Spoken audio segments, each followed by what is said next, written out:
Bonjour tout le monde, mon nom est Hugo Labrec, j'espère que vous allez bien. Je souhaite la bienvenue au podcast Outside the Box, culture financière. On va parler d'investissement boursier, d'investissement immobilier, stratégie financière et mindset. Ça commence maintenant.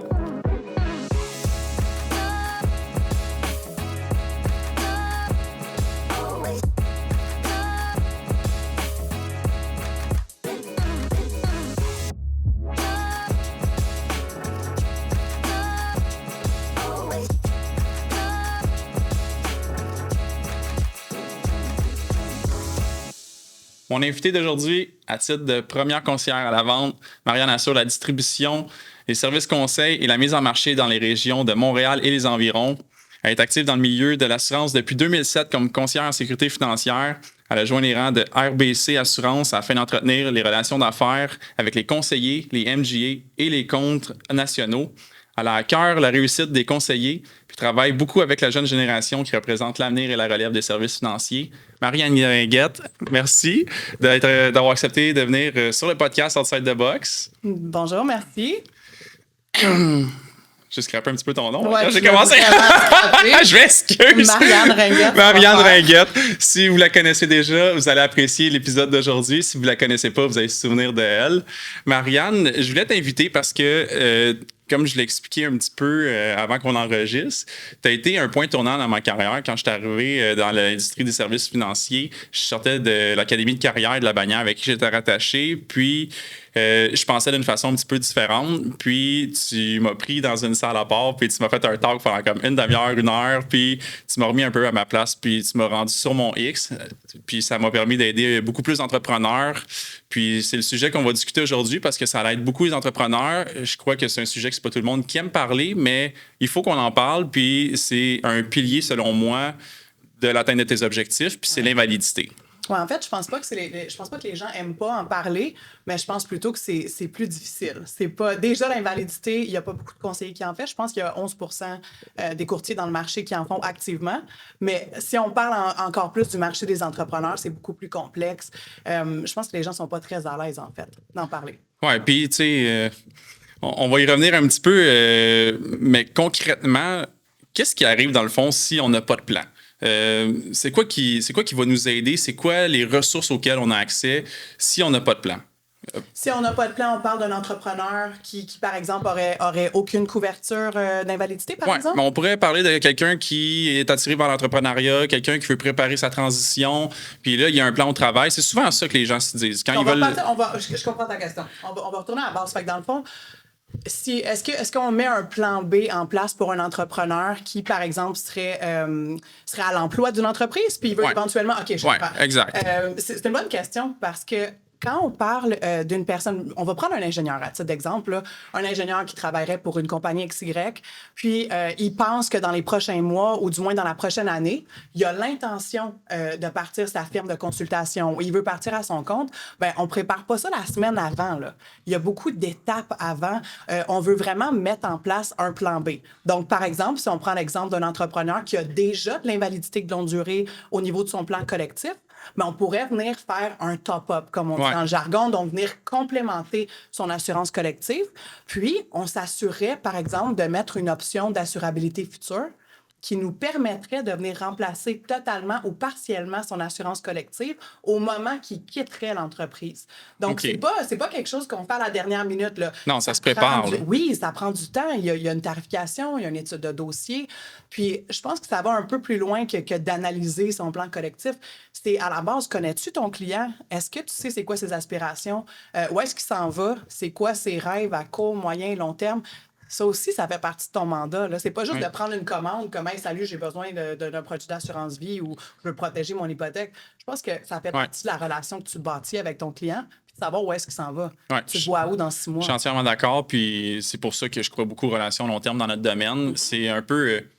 c'est un peu, on dit des fois l'idée du médecin, là, des finances, là, si on veut, mais c'est la même relation que le comptable, mais plus intime, parce que tu connais aussi les antécédents médicaux, les antécédents familiaux, 100%. Puis les gens, évidemment, c'est confidentiel, mais les gens se confient beaucoup, puis ça rentre beaucoup dans l'intimité, comme tu dis, de savoir c'est quoi ses aspirations, ses objectifs, et comment est-ce que cette personne-là réagit ou vit sa vie, ben ça compte là, quand tu vas l'accompagner, puis tu vas y offrir des solutions. Pour la planification, exact. Si tu n'es pas au courant que ton client aspire de s'incorporer, d'avoir d'avoir sa propre business ou de devenir travailleur autonome, par exemple, ben tu fais comment pour avoir un plan B? Tu fais comment pour planifier le reste?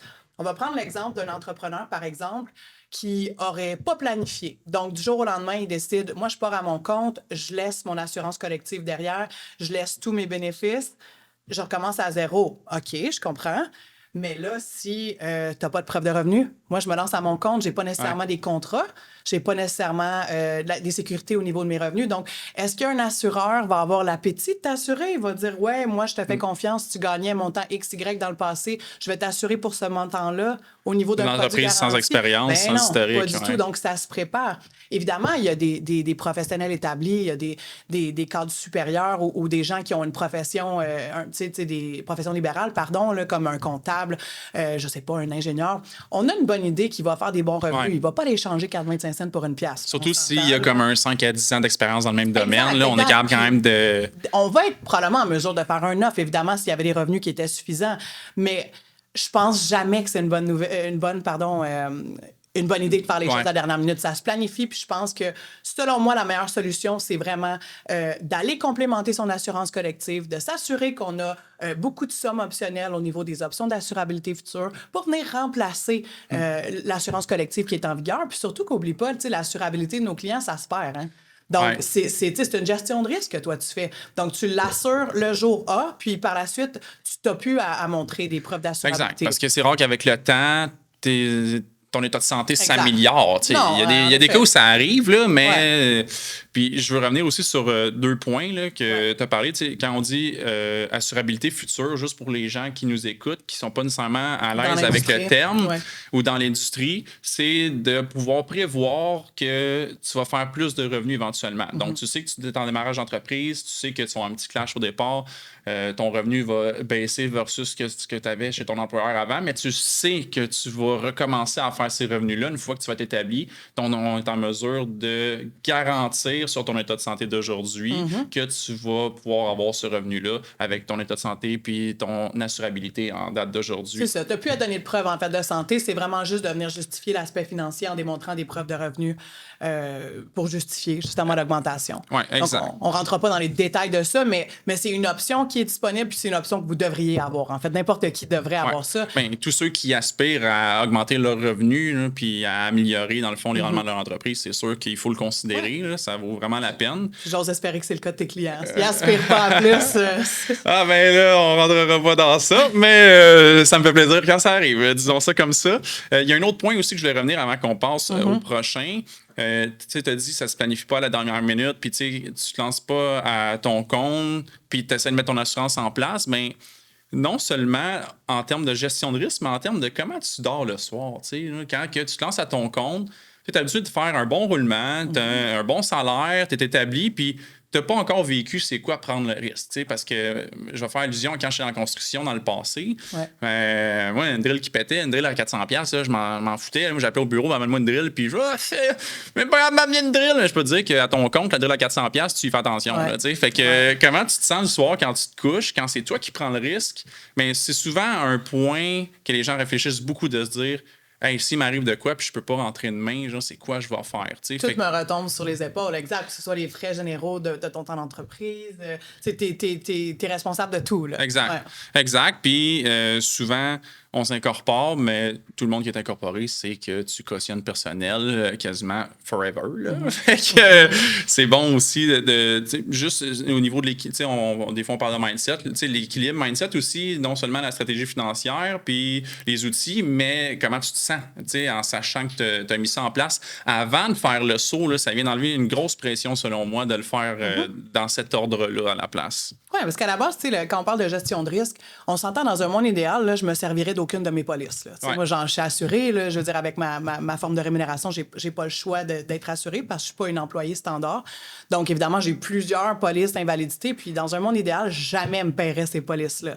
Mais de savoir qu'elles sont là, de savoir que j'ai un remplacement de revenus s'il arrive quelque chose, surtout que dans mon cas, je suis pas mariée, j'ai pas quelqu'un sur qui compter, là, si jamais j'avais besoin des revenus. Donc, non, c'est ça. La gestion de risque est hyper importante, que que ce soit pour la morbidité, pour gérer la morbidité, la mortalité, bref, c'est des choses qu'il faut planifier. C'est plate, on va se le dire, là, j'aime pas ça parler de la mort ou le risque de morbidité. Il y a rien d'intéressant là-dedans, là, mais c'est nécessaire, c'est vraiment nécessaire. Il faut quand même aussi appeler un chat. Il y a personne qui a été en invalidité, qui savait que ça allait arriver. Là, on va se le dire. Là, même chose avec le décès aussi. C'est une partie intégrante de l'assurance quand on en parle. L'assurance peut se voir comme un investissement quand on fait de l'assurance vie, mais au final, c'est la première partie du plan financier qu'on parle parce que souvent, je demande aux gens qui me disent « Ah, je sais pas, je n'ai vraiment besoin d'une. » Je leur demande « Ben, t'as-tu assez pour arrêter maintenant? » Continuer, genre, si t'as suffisamment de cash flow qui rentre, peut-être t'as pas besoin, c'est vrai. Si t'en as assez qui rentre. Encore là, tu connais combien de monde qui a assez de cash flow, assez de revenus résiduels pour pas avoir d'invalidité jusqu'à 65 ans? Pas tant que ça. Écoute, j'ai 36 ans, je gagne bien ma vie, je considère que quand même j'ai mis beaucoup d'argent de côté, mais jamais j'ai assez d'argent de côté pour me rendre à 65 ans. C'est impossible. Honnêtement, là, avec l'argent de côté, je pense que je t'offrais 2,5. Même pas, là, je veux dire, c'est incroyable. Non, c'est complètement ridicule. Puis quelqu'un qui est brillant, pourquoi tu vas aller t'appauvrir ou dilapider ton entreprise alors que tu pourrais avoir une police qui va venir financer? C'est ça qu'on fait, dans le fond. C'est ça un peu l'idée du levier. Puis moi, c'est ce qui m'a permis de voir l'assurance différemment au départ, là, parce que moi, j'aime pas ça vendre une assurance. Non, je comprends. J'aime ça mettre en place une stratégie puis faire voir les choses différemment aux gens que j'accompagne.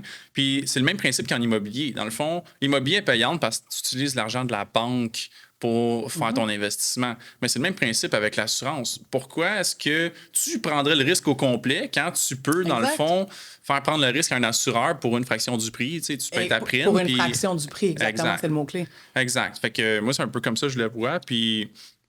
Est-ce que je peux revenir sur une question que tu m'as posée? Parce qu'au départ, quand tu m'as posé la question, tu as dit, tu m'as demandé qu'est-ce qui arriverait à un entrepreneur qui n'aurait pas mis en place un plan B ou qui n'aurait pas eu une solution alternative quand il quitte son emploi. Puis c'est vraiment une bonne question. Puis en fait, au Québec, je te dirais que c'est très provincial, là, ce que je veux dire. Il y a comme une pensée magique au Québec, là, que le gouvernement va être là pour toi. Puis le gouvernement va t'aider si jamais tu es invalide. Puis ça m'a toujours fait rire là, quand les gens ils me disaient ça, du moins quand j'étais dans le courtage, là, quand j'étais courtière.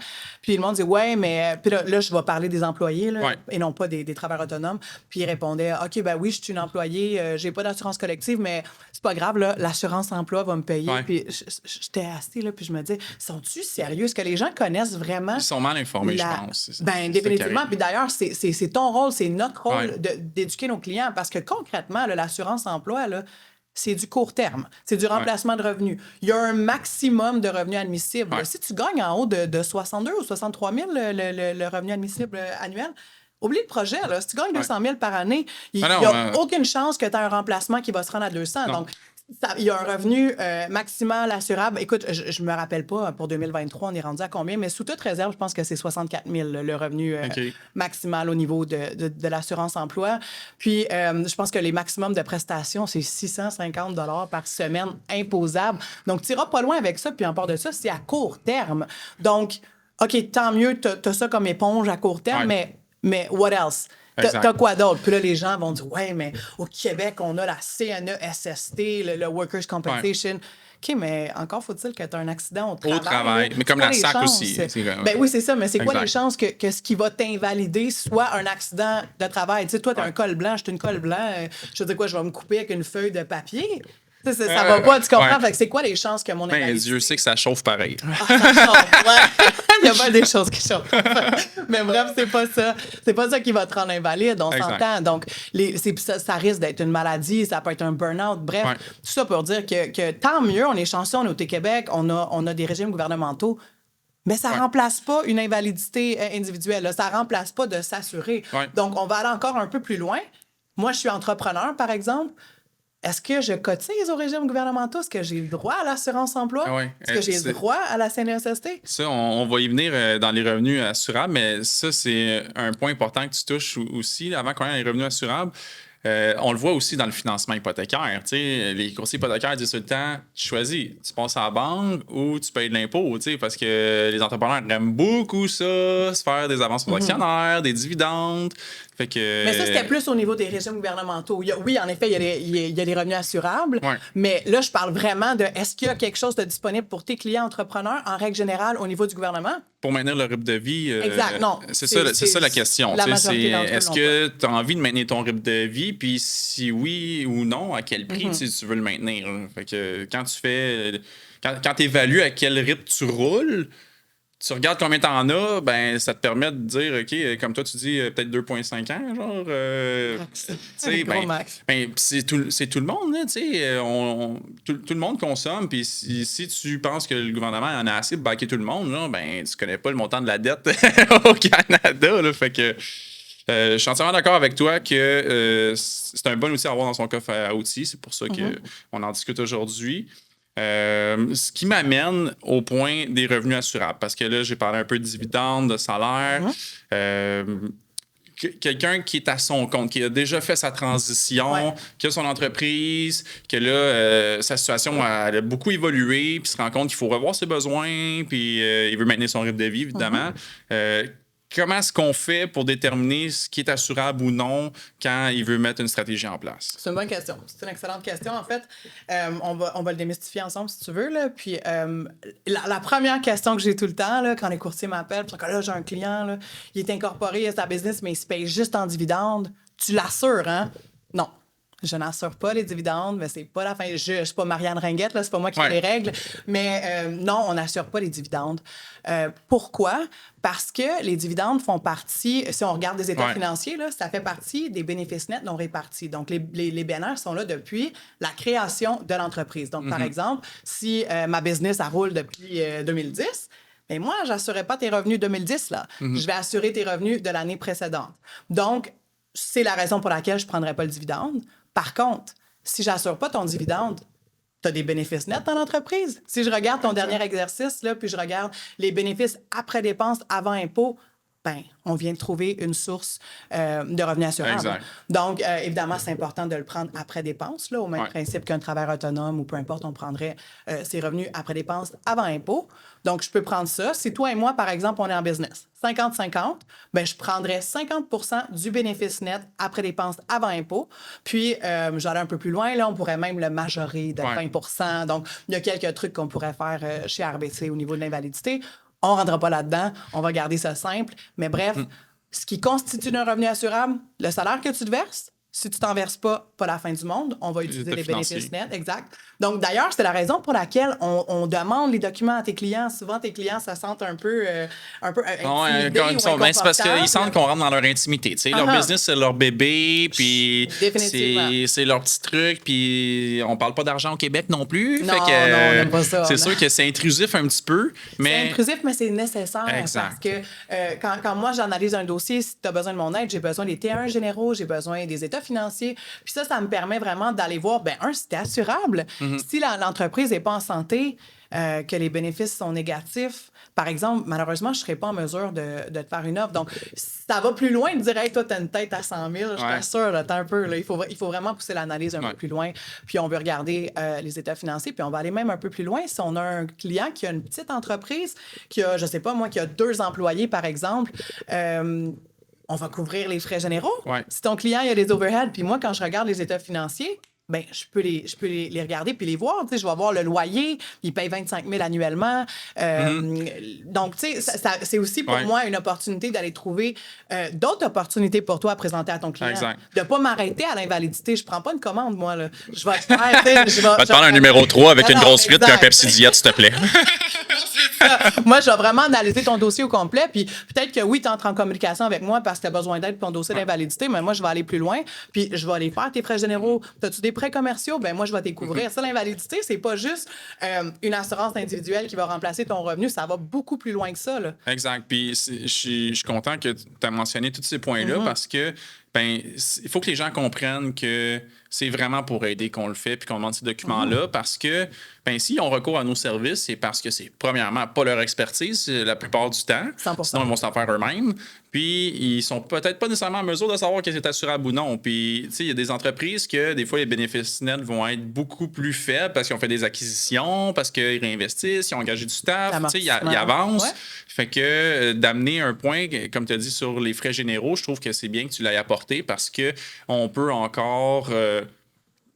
je peux dire bonifier sa couverture, Ouais. tu sais, on peut aller chercher encore plus loin ou vraiment l'ajuster sur mesure de dire OK, bon, mais toi, dans ta situation, tu te verses du salaire, fait que ça fait que tu as des bénéfices nets plus faibles parce que tu l'as mis dans des dépenses. Ben... Mais c'est aussi, je veux dire, à court terme, là, vraiment très court terme. Si demain matin, je suis invalide, donc touche du bois, là, qu'est-ce qui presse?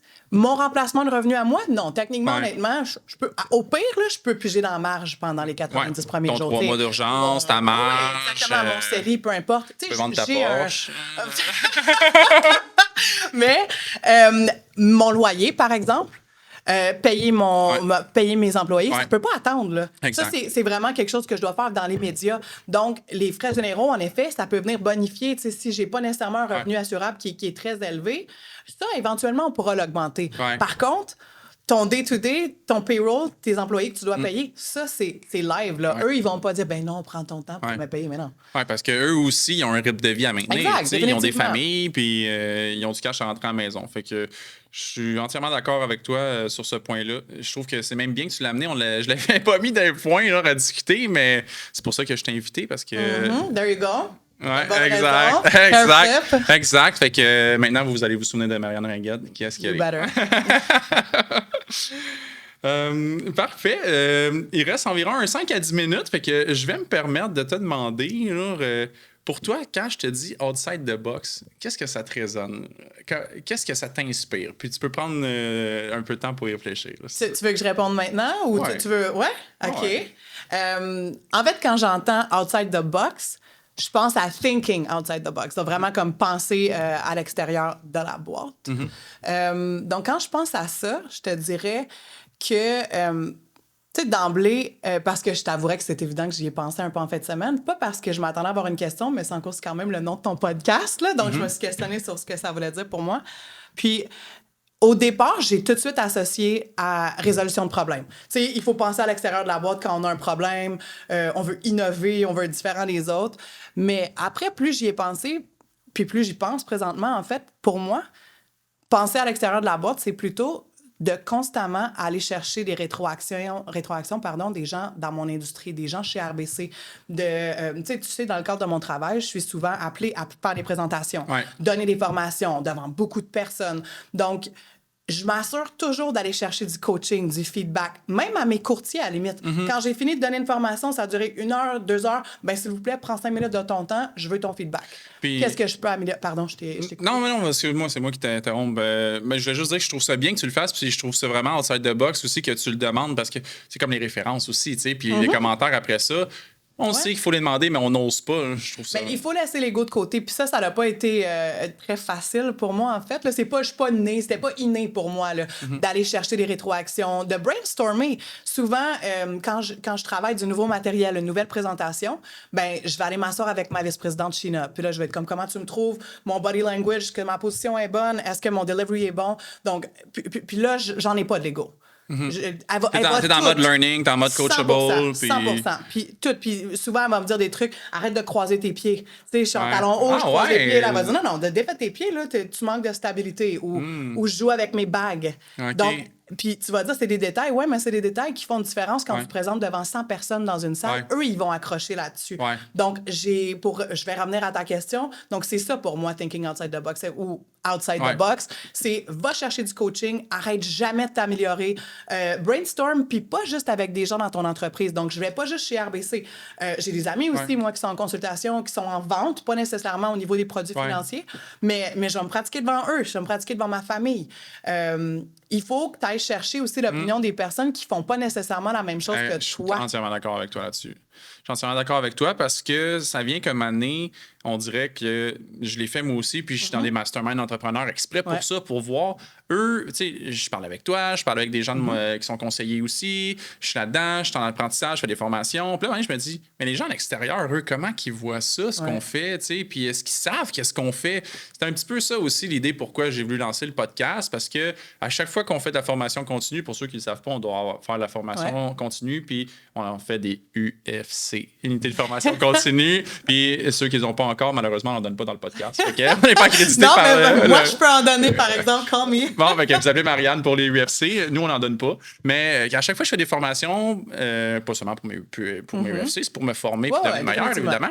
Mais à chaque fois, je me dis, faut que les gens ils sachent ça. Faut qu'on leur en parle. Il faut qu'on leur transmette ce qu'on apprend. Genre, puis c'est un peu ça l'idée aussi. Aujourd'hui, j'étais content qu'on fasse du contenu sur l'invalidité parce que il faut que les gens la maîtrisent mieux. Il faut que les gens comprennent. Il faut qu'ils voient plus loin que... Faut arrêter d'avoir peur. Faut arrêter d'avoir peur. Souvent, on pense que, ouais, mais là, je sais pas comment analyser des états financiers. Je sais même pas c'est quoi un T1. Puis là, il me donne un avis de cotisation. C'est pas grave. Tu sais, accrochez-vous pas dans les fleurs du tapis. Là. Tu sais pas quoi demander. Appelle-moi. On va en jaser. Je vais y aller avec toi. C'est correct de pas tout savoir. Là. C'est correct d'être généraliste. T'es pas obligé d'être spécialisé en une chose. Tu sais, l'approche holistique, j'y crois. Là. J'y crois définitivement. Mais on peut pas nécessairement être hyper calé dans tout. Ben, c'est pour ça qu'il y a des Marianne. C'est pour ça que... Puis il y en a un paquet de Marianne dans l'industrie. Là. Il y en a un paquet de reps qui sont vraiment hyper qualifiés puis sont hyper bons. Ils vont y aller avec vous. Donc, arrêtez d'avoir peur. Là. Tu sais, il faut... Puis je pense que même, tu sais, du point de vue des clients, là, si on s'adresse aux conseillers, par exemple, aux conseillères, en effet, là, je pense que les clients vont apprécier que tu aies validé ou que tu reviennes. Puis, tu sais, quand je fais je peux pas dire les planifications financières. Je vais dire quand je fais des analyses financières, ben j'aime ça valider avec mon équipe pour voir, hey, j'ai mis ça en place, puis je l'ai préparé comme ça. Est-ce que tu es au courant de trucs qui ont changé depuis, genre, que j'ai pas encore eu le temps de savoir? Ce que tu viens de dire là, c'est exactement ce que je t'ai répondu par c'est quoi pour moi think outside the box. Mais c'est ça. Tu vas chercher les rétroactions d'autres collègues dans l'industrie. Tu vas chercher est-ce que toi tu vois quelque chose que j'ai pas vu? Est-ce que tu veux m'accompagner pour aller voir mon client? Donc c'est ça qui est important de faire. Puis d'ailleurs, tu sais qu'est-ce que j'ai pensé? Tu sais tantôt quand je t'ai dit c'est pas nécessairement inné. Tu sais, en tout cas, moi, je suis pas née avec ça, là, d'avoir un coaching mind. Puis, non, j'étais pas comme ça. Puis même au contraire, mon ego, elle m'a nui longtemps, là, je te dirais, au début de ma carrière. Puis ça me fait penser à quelque chose que j'ai fait dans le passé. Là, je faisais partie d'un comité. Donc, j'étais sur un comité, puis le but du comité, en fait, puis ça, c'était dans mon ancienne carrière, là, c'était pas au niveau de... J'étais pas consultante pour RBC, là, j'étais courtière. Puis le comité, le but, en fait, là, c'était de voir, est-ce que notre offre de service est au goût du jour? Est-ce qu'on peut pas améliorer nos processus internes? Est-ce que notre offre globale est bonne? Est-ce que les produits sont bons? Est-ce que notre marketing est bon? Donc, c'était vraiment, là, on regardait tous les volets de la vente, là, du début à la fin. Puis... Moi, quand il y a une membre du comité, elle était en charge du comité, elle a nommé un produit qui, pour moi, là, il n'y avait aucune faille. Là. C'était exceptionnel. Puis moi, j'avais tellement de succès avec ça. Donc, ça m'a un peu insulté qu'elle mette ça sur la table à comme jouer dans tes plates-bandes. Oui, 100%. Puis là, elle a dit, bon, ben le produit XY, qu'est-ce qu'on en pense? Puis moi, tout de suite, j'ai dit, excuse-moi, mais je comprends pas pourquoi t'en parles. Il n'y en a pas de problème avec ça. Tout roule vraiment bien. On ne changera pas une solution gagnante. Puis elle me répond du tac au tac. Toi, t'es le genre de personne qui fait son pâté chinois avec des pommes de terre. Et elle me répond, elle rajoute, moi, j'aime le céleri rave. Évidemment, sur le coup, je n'ai pas compris son analogie de patate. Là, on s'entend, j'avais aucune idée de ce qu'elle voulait dire, mais avec le recul, parce que je me suis calmé les nerfs éventuellement, j'ai compris que j'étais tellement fermée, là, j'étais zéro coachable, j'étais tellement conservatrice. Puis elle avait raison. Là. Il fallait qu'on les révise parce que, écoute, je pense que ça avait été fait en 1987, notre offre de service. Si bon, mais tu étais dans une zone de confort où est-ce que ça allait bien. Puis je me demande, dans le fond, est-ce que maintenant tu fais ton pâté chinois avec céleri rave ou est-ce que... J'aime toujours pas le céleri rave, mais je suis ouverte en effet à changer la recette. C'est pas parce que la recette est gagnante qu'elle peut pas être améliorée. Puis c'est ça que je te dis, dans le fond. Même si je pense que ma présentation est bonne, même si je pense que j'ai un bon delivery, je vais quand même aller chercher du coaching. Je vais quand même m'améliorer. Attends pas qu'il y ait un problème, en fait. Je pense que c'est ça. Think outside the box. Attends pas qu'il y ait un problème. Fait que tu le vois d'une façon façon un peu plus préventive, Ouais. si tu veux, là, d'avoir comme un pied extérieur de la situation là, pour 100%. pouvoir visualiser ou Sois pas préparer. réactif. J'aime Ouais. pas ça être réactif. Plus proactif. 100%. C'est OK. comme ton business plan. Toi, t'attends-tu de pas faire tes objectifs pour le réviser? Non. Non. C'est moi, à chaque 2, 3 semaines, Ouais. je regarde est-ce que je vais faire mon target. Ouf, OK, tel Ouais. courtier est en retard. Je modifie, je change mon. Tu peux pas. Il y a rien qui est coulé dans le béton. Non, ça c'est sûr. Puis il n'y a rien qui Absolument peut être rien. pris pour acquis. Puis c'est un peu pour ça qu'on va parler de gestion de risque aujourd'hui. Puis avant de donner ma recette de pâté chinois, dans le fond, parce que moi je la fais avec du rôti de palette, là. J'achète ça par l'oignon, genre au four là, à 300 pendant comme 2h30. Là, tu les fais à fourchette après. Pourvu que tu mets pas des petites carottes en morceaux, là, ça c'est pas Non, bon. les là. petits pois non plus. Là. Wow, là, maintenant. Non, ça, t'exagères. Non, mais tu sais, comme bœuf et fléché, c'est bon. Mais ça me fait penser, je voulais te demander, c'est quoi, dans le fond, le point tournant où est-ce que tu t'es rendu compte, genre, que tu étais fermé, genre, à te faire coacher, genre, puis que peut-être ton ego ou ta zone de confort te ralentissait dans ta progression, genre, C'est tellement une bonne question. Là. Je te dirais que c'est grâce à ma vice-présidente, Sheena. Sheena, elle a vraiment cru en moi. Puis quand j'ai été interviewée pour RBC, je le sentais qu'elle croyait en moi. La façon qu'elle me regardait dans les interviews, les questions qu'elle me posait. Puis quand ça a été le moment de me faire une offre, elle a été hyper transparente avec moi. Puis elle a dit, j'ai une crainte. Je dis, OK, ouais, c'est quoi? Elle dit, j'ai peur que tu sois pas ouverte au coaching. J'ai peur que le fait que tu as été courtière longtemps, que tu n'es pas habitué de te faire micromanage. Puis elle a dit, c'était pas mon intention de te micromanage, mais t'es nouvelle, là, tu commences comme consultante, puis en plus, j'avais des grosses chaussures à combler, là, une grosse pointure, pardon, parce que Sheena, qui était devenue vice-présidente, c'était son rôle à Que t'as elle pris. que je venais Ouais. prendre. Donc, sa crainte, c'est ça, c'est que je sois pas coachable, puis ça m'avait marqué. J'ai risqué peut-être de pas avoir la job, puis honnêtement, c'était ma carrière de rêve. Là. Je voulais vraiment avoir ce poste-là. Donc, quand elle a dit ça, c'est jamais parti de mon cerveau. J'ai dit, moi, là, je m'en vais là avec l'esprit ouvert. Je vais me faire coacher, je vais accepter toute la formation qu'il faut. S'il faut que je retourne à l'université. Puis je lui ai dit, là, si tu veux que j'aille faire mon MBA, si tu veux que j'aille faire ma maîtrise, je vais faire tout ce que tu veux, là. Je vais le faire le soir, les fins de semaine. Je voulais vraiment la position. Puis c'est vraiment Sheena qui m'a ouvert parce que la façon qu'elle m'approchait pour me coacher, je me sentais pas menacée. Non, tu te C'était sentais plus accompagnée. Ah ouais, 100%. Puis Sheena, elle fait tellement d'une façon bienveillante. Tu sais, même pour ton podcast. Parce qu'elle veut ton succès, Oui. genre, elle veut que tu avances. Puis est-ce que tu penses que ça te donne un peu.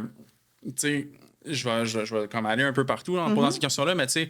Des fois, c'est difficile pour l'entrepreneur de le faire pour lui, mais quand il était pour quelqu'un, genre, il y a comme des comptes à rendre, si tu veux, genre, puis comme dedicate, genre, puis avec le temps, il finit par le faire pour lui. Mais est-ce que tu avais l'impression, pas d'être redevable, mais tu sais, de pas vouloir décevoir, si tu veux, tu sais, avoir quelque chose en toi, puis tu voulais deliver, tu sais, est-ce que tu penses que ça a été une motivation, genre, de C'est plus, drôle ou... que tu dises ça parce que là, en plus, tu parles à quelqu'un qui. Moi, je suis une employée, mais j'ai pas de salaire. Ouais. Donc, j'ai vraiment une structure de rémunération pardon, qui est particulière dans Ouais. l'industrie.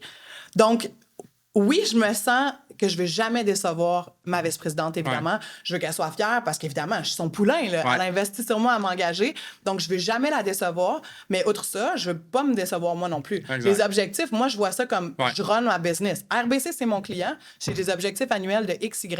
Puis, voici ce que tu dois faire afin d'y arriver. Puis, s'il faut... Tu sais, ma ligne n'est pas droite. Là. Imagine une ligne qui est all over the place, Ouais. qui est vraiment... Puis, ton chemin, il ne sera jamais droit. Là. Donc, je ne sais pas si je réponds bien à la question. Oui, je trouve que tu réponds bien à la question. Je sens que j'ai une obligation de livrer la marchandise Ouais. pour pas décevoir Sheena. Donc, je suis comme un entrepreneur, Ouais. mais je suis redevable quand même. Je veux pas décevoir mon client. Mais est-ce que tu penses vraiment que les entrepreneurs ont pas de compte à rendre? Tu sais, dans le sens, je pense Non, qu'ils ils en ont ont tout le des temps. comptes à rendre parce que si en bout de ligne, il y a les Clients, aux fournisseurs, Oui. tout le temps des comptes à rendre à quelqu'un. Qui sont tributaires d'un paquet de facteurs. Là. Donc, Ouais. je pense que c'est pire en plus quand tu es entrepreneur. Tu sais, Ouais. je m'imagine, on va dire que tu es marié, tu as des enfants, tu sais, tu rentres à la maison. Hey, tu as quand même t'as une famille. Là, Moi, je te dis que oui. En effet, ben oui, avec tes deux enfants, ta moi, femme. je te dis que oui quand même. Là, puis c'est pour ça qu'on parle aussi de mindset dans le podcast, parce que c'est vraiment important. Tu sais, autant dans ton plan d'affaires, tu regardes un peu ta vision, c'est où. Puis moi, j'ai fait l'exercice de regarder mes anciens plans d'affaires. Tu sais, mettons Oh mon God. 2017, 2018, 2019. Puis ça donne tellement de gaz de faire « Damn, je me suis rendu. » Ça n'a pas en tout Ouais. été comme je pensais. J'avais écrit genre différemment, mais où je voulais me rendre, mettons, dans 5 ans. Tu regardes 2017 puis 2023. J'ai fait I need new goals. Yeah. Oh, damn! Yeah. C'est quoi mon what's next? Ouais, What's exact. next, ouais. Ouais, Puis c'est important de te poser la question what's next? Ouais, puis c'est important de t'asseoir puis de prendre le temps de le faire, tu sais. Puis même si tu es assis puis t'écris rien, juste d'y penser, genre, parce qu'on est dans un mode de vie que ça roule, ça va vite, là, puis c'est une des raisons pourquoi que je t'avais dit que j'avais acheté une moto, tu sais, parce que pendant ce temps-là, je suis comme dans ma zone, puis je relaxe, puis je réfléchis, puis j'apprécie. On prend pas beaucoup de temps à le faire, puis Dieu sait que c'est tellement important genre, pour un entrepreneur de le faire, parce qu'il n'y a pas de créativité dans le grind, tu sais. Tu es en mode d'exécution, genre, puis tu goals, puis tu y vas. Puis quand tu prends le temps pour t'asseoir puis tu y penses, ou quand tu prends le temps de discuter avec ton conseiller, genre, puis que tu mets sur la table là, des objectifs, ben, je pense que ça peut vraiment t'amener ailleurs, puis ça peut remettre les pendules à l'heure aussi. Ouais, 100%. Ben, merci Marianne pour m'avoir assisté dans cet épisode-là. J'espère que ça vous a plu. Comment est-ce que les gens peuvent te rejoindre s'ils veulent entrer en contact avec toi pour les gens de l'industrie qui voudraient collaborer avec toi? Pour les courtiers, oui, pour les courtiers, les comptes nationaux.